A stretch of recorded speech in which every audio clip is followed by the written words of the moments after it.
తక్కువ తీసుకోకూడదు. 2 ఇడ్లీ ఆకలి ఉంటే 2 ఇడ్లీ తినాలా, 4 ఇడ్లీ తినకూడదు.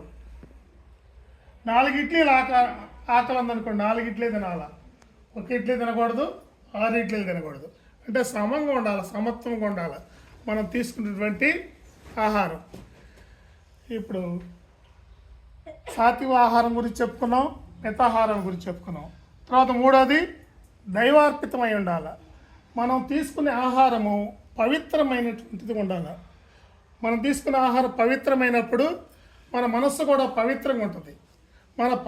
మన మనస్సు పవిత్రమైనప్పుడు మన జ్ఞాపక శక్తి కూడా స్థిరంగా ఉంటుంది.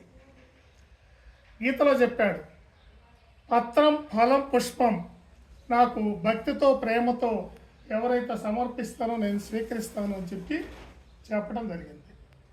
ఇక 4వది న్యాయార్జితమై ఉండాలి. భీష్ముడు అంబశయ మీద ఉన్నప్పుడు కృష్ణుడు చెప్తాడు, ఎవరికి?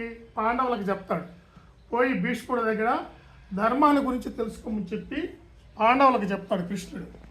అప్పుడు పాండవులు వెళ్తారు భీష్ముడి దగ్గర.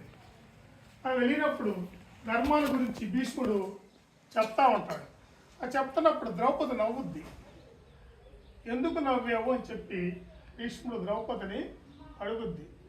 ఆ రోజు నిండు సభలో మరి ఆ విధమైనటువంటి అక్కడ ఏం జరుగుతుంది? అక్కడ ద్రౌపది వస్త్రాభరణం జరుగుతుందా? ఆ రోజు మౌనంగా కూర్చున్నావు, ఏమి మాట్లాడకుండా కూర్చున్నావు, ఈరోజు ధర్మాన్ని గురించి చెప్తున్నావు అని చెప్పి ద్రౌపది అంటది.